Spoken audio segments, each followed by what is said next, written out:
Idola, idola, idola kita Muhammad, Muhammad Rasul mulia.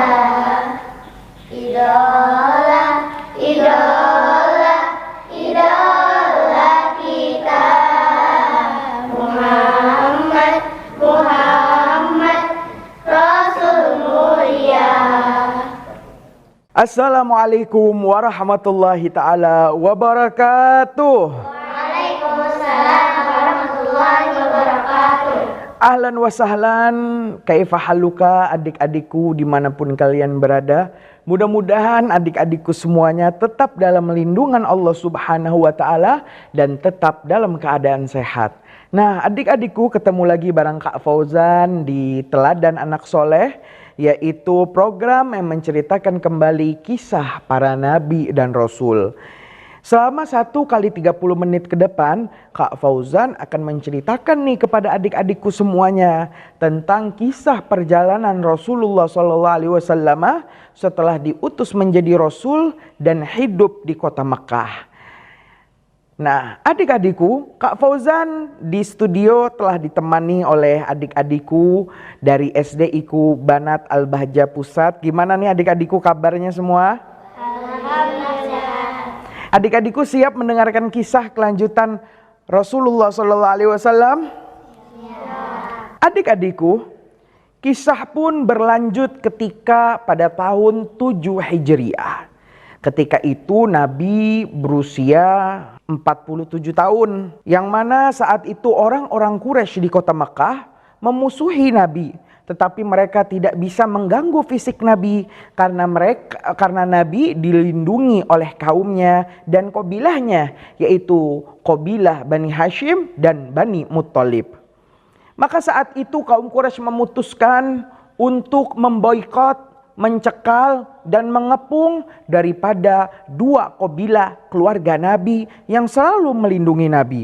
Maka mereka memutuskan dan menulis surat perjanjian untuk tidak ada satupun dari warga Mekah yang memberikan makan, melakukan jual beli, melakukan perkawinan, dan daripada menyapa 2 kabilah yang di dalamnya menjadi keluarga Nabi.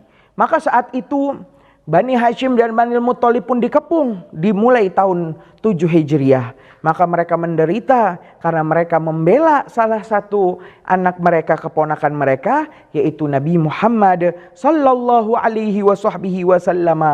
Maka pengepungan pun terjadi selama 3 tahun lamanya.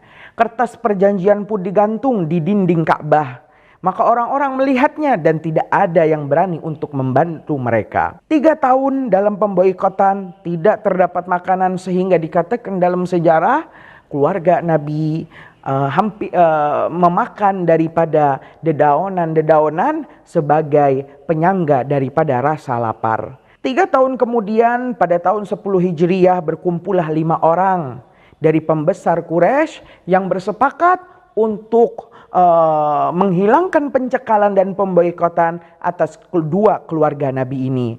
Maka saat itu Nabi mengatakan dari dalam pengepungan tersebut, Nabi mengatakan bahwasanya kertas yang digantung di dalam Ka'bah sesungguhnya telah dimakan tulisan tadi oleh rayap atau hewan-hewan yang merayap itu. Maka saat itu ketika dilihat, betullah semua tulisan tadi dimakan rayap kecuali tulisan yang di dalamnya adalah lafzul jalalah, lafaz Allah subhanahu wa ta'ala. Maka mulai saat itu mereka keluarga Nabi pun keluar dari pengepungan dan saat itu Nabi berusia 50 tahun. Adik-adikku, pada tahun yang sama datanglah rombongan 20 orang dari kota Najran. Yang mana orang-orang Najran ini mereka sengaja datang ke Mekah untuk bertemu dengan Nabi Muhammad sallallahu alaihi wasallam. Mereka mendengar bahwasanya ada nabi yang diutus. Mereka mendengar berita ini dari orang-orang Mekah yang hijrah ke Habasyah untuk yang kedua kalinya.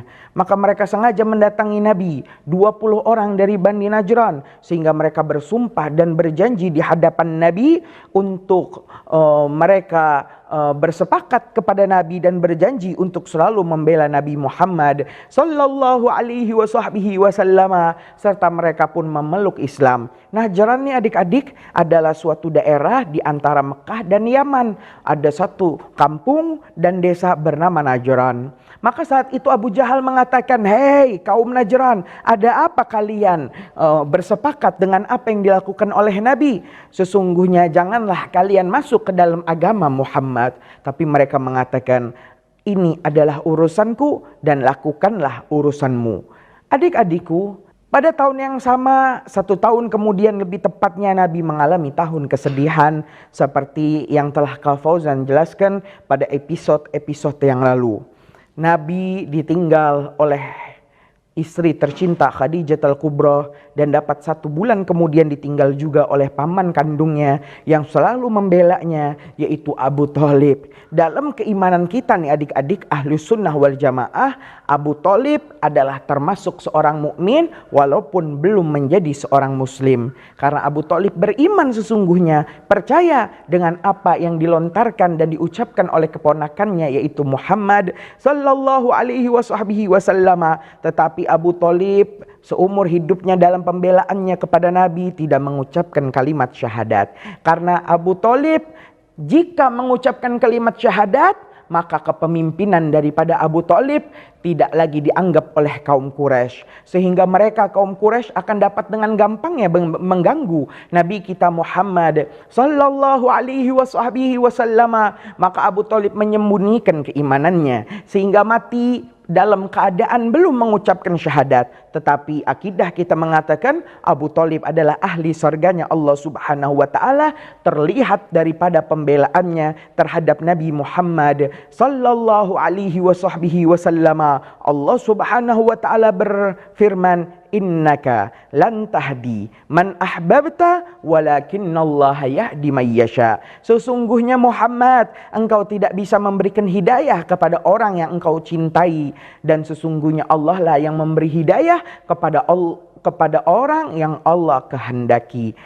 Adik-adikku, tidak lama dari situ Nabi pun mengalami hijrah ke kota Taif.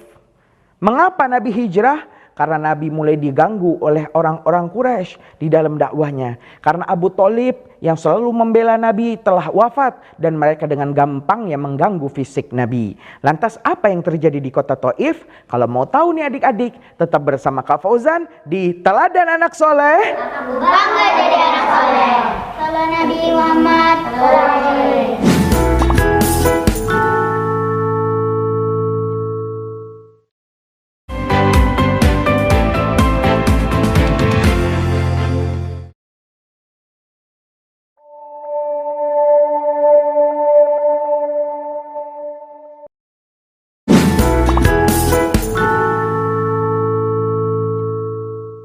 Ya adik-adikku, masih dengan Kak Fauzan tentunya di Teladan Anak Soleh. Aku bangga jadi anak soleh.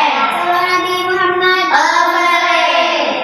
Nah adik-adikku, maka saat itu ketika Abu Thalib wafat, orang-orang Quraisy pun mulai berani untuk mengganggu fisik baginda Nabi Muhammad sallallahu alaihi wasallam. Maka mereka selalu mengganggu Nabi hingga Nabi pun akhirnya hijrah ke sebuah kota, yaitu kota Taif di daerah puncak pegunungan yang asri dan subur. Maka saat itu Nabi ditemani oleh seorang sahabatnya bernama Zaid bin Harithah. Maka Nabi berangkat ke kota Taif hijrah untuk selamat daripada penyiksaan orang-orang musyrik Quraisy. Maka saat itu Nabi pun datang ke suatu kaum bernama Bani Thaqifah. Tetapi ternyata orang-orang di Taif, Bani Thaqifah ini mengusir Nabi. Bahkan mereka disuruh oleh pembesar-pembesar mereka dari kalangan orang anak-anak kecil untuk melempar Nabi dengan batu-batu. Dan sehingga saat itu Nabi terusir dalam keadaan mata kakinya berdarah, dan Nabi pun di antara kepalanya ada yang terkena batu dan Nabi pun berdarah. Maka saat itu Nabi hanya hijrah ke kota Taif selama 1 bulan saja. Tidak lama Nabi pun datang lagi ke kota Mekah. Tepat pada tahun 11 Hijriah ketika Nabi berusia 51 tahun, Nabi didatangi oleh 6 orang dari kota Madinah, yaitu mereka semua 6-6-nya adalah kaum Khazraj dari kota Yathrib. Dulu nih adik-adik, kota Madinah Al-Munawwarah bernama Yathrib. Maka di Yathrib ada 2 suku yang terkenal, yaitu Aus dan Khazraj. Maka dikatakan ada 6 orang yang datang kepada Nabi untuk memeluk agama Islam dari Nabi Muhammad Sallallahu Alaihi Wasallam, karena orang-orang Ansor di Madinah tahu bahwasanya orang-orang Yahudi kota Madinah memang menanti-nanti seorang Nabi akhir zaman dari kalangan mereka. Tetapi ternyata orang Ansor Khazraj menemukan bahwasanya Nabi diutus di kota Mekah dan dari orang-orang Arab. Maka 6 orang ini pun pulang ke kota Madinah dan menyebarkan tentang Nabi akhir zaman ini. Tidak lama adik-adikku, 1 tahun kemudian, tepatnya pada tahun 12 Hijriah, Nabi didatangi kembali oleh orang-orang Yathrib sebanyak 12 orang. 10 adalah dari kaum Aus dan 2 orang saja dari kaum Khazraj. Mereka melakukan baiat kepada Nabi, dan baiat ini disebut sebagai baiatul ula atau baiatul nisa. Maka saat itu 12 orang tadi berbaiat di hadapan Nabi, melantik baginda Nabi, dan Nabi pun membuat perjanjian terhadap mereka dengan 6 perjanjian. Pertama, bahwasanya mereka 12 orang ini dan semua orang yang masuk Islam di Madinah tidak boleh alla yusyriku billah, mereka tidak boleh menyekutukan Allah Subhanahu wa taala, wa alla yasriku, dan mereka tidak boleh mencuri, wa alla yaznu, dan janganlah mereka berzina, wa alla yaqtulu, dan janganlah mereka saling membunuh,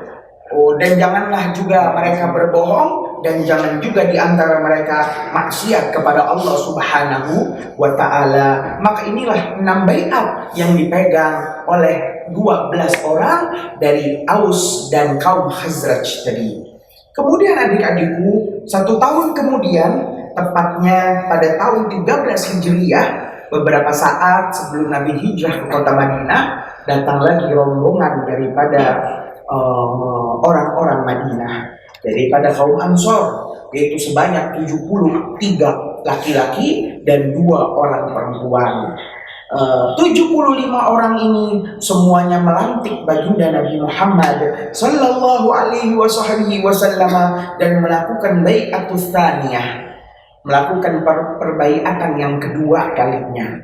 Maka mereka 75 orang tadi melantik baginda Nabi Muhammad Sallallahu Alaihi Wasallam, dan saat itu Nabi memilih 12 orang untuk Nabi lantik sebagai penyebar dakwah agama Islam di pelosok negeri di kota Madinah. Maka Nabi mengatakan, kalian 12 orang adalah seperti kedudukan Hawariyun, 12 murid Nabi Isa alaihissalam di hadapan Nabi Isa alaihissalam. Maka hendaklah kalian menyebarkan agama ini kepada kaum kalian.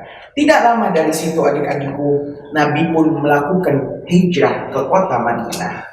Nabi mendapatkan perintah dari Allah Subhanahu wa taala untuk hijrah ke Madinah, tetapi sebelumnya sudah banyak dari kaum muslimin yang hijrah duluan ke kota Madinah. Mereka melakukan hijrah duluan tanpa baginda Nabi, karena Nabi belum mendapatkan wahyu dari Allah Subhanahu wa taala. Hingga suatu saat orang-orang Quraisy bersepakat di antara mereka. Mereka bersepakat untuk membunuh Nabi Muhammad Sallallahu Alaihi Wasallam. Bagaimana jika kita gagalkan dakwah Nabi dengan kita bunuh diri Nabi? Maka mereka bersepakat untuk mengumpulkan di antara pemuda-pemuda mereka. Supaya apa? Supaya Bani Hashim dan Bani Muthalib dari keluarga Nabi tidak bisa menuntut darah kepada salah satu kabilah yang ada di Mekah. Karena setiap kabilah di Mekah mengeluarkan satu pemudanya untuk menjadi perwakilan dalam pembunuhannya kepada Nabi. Maka mereka Bani Hashim dan Muthalib tidak bisa menuntut darah atas kematian Nabi. Maka saat itu mereka mengirim pemuda-pemuda mereka. Tetapi Allah Subhanahu wa taala telah memberikan tahu kepada Nabi kita Muhammad sallallahu alaihi wasallam, sehingga saat itu Nabi pun diperintahkan oleh Allah untuk hijrah ke kota Madinah seraya menyelamatkan diri dari orang-orang musyrik Quraisy.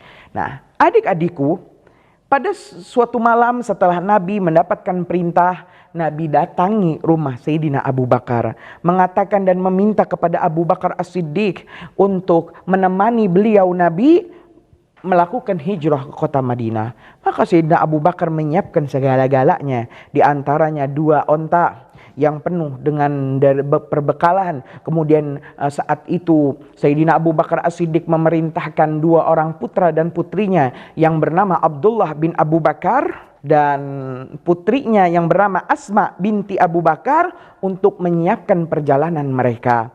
Maka saat itu Nabi mengatakan, "Ya Abu Bakar, tunggulah aku di Gua Thur. Sesungguhnya aku malam ini akan berangkat seorang diri dari rumahku." Tetapi adik-adikku sayangnya, di malam itu Nabi masih berada di dalam rumahnya. Mereka orang-orang Quraisy sudah mengepung rumah Nabi. Para pemuda tadi mengepung rumah Nabi. Lantas apa yang terjadi dengan Nabi? Kalau mau tahu kelanjutannya, tetap bersama Kak Fauzan di Teladan Anak Soleh. Abu Bakar jadi anak soleh. Kalau Nabi Muhammad SAW.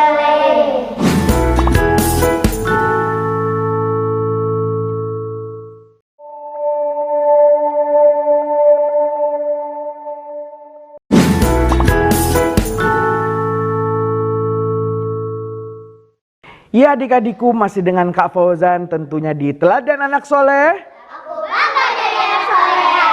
Kalau Nabi Muhammad SAW. Adik-adikku, maka ketika itu di malam Nabi ingin hijrah ke kota Madinah, Nabi pun dikepung di rumahnya oleh pemuda-pemuda perwakilan dari masing-masing kabilah kaum Quraisy.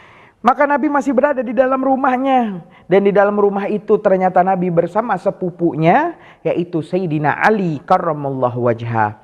Nabi berpesan kepada Sayyidina Ali yang masih kecil, "Wahai Ali, tidurlah engkau di tempat tidurku dan berselimutlah engkau. Biar mereka mengira bahwasanya engkau adalah aku dan ya Ali. Jika aku telah pergi, maka jangan lupa engkau mengembalikan barang-barang yang telah orang-orang Mekah titipkan di rumahku." Nabi adalah seorang nabi yang penuh amanah, tidak lupa dengan barang yang dititip kepadanya. Maka ketika mereka sedang para pemuda tadi mengepung, Nabi pun keluar dari pintu belakang.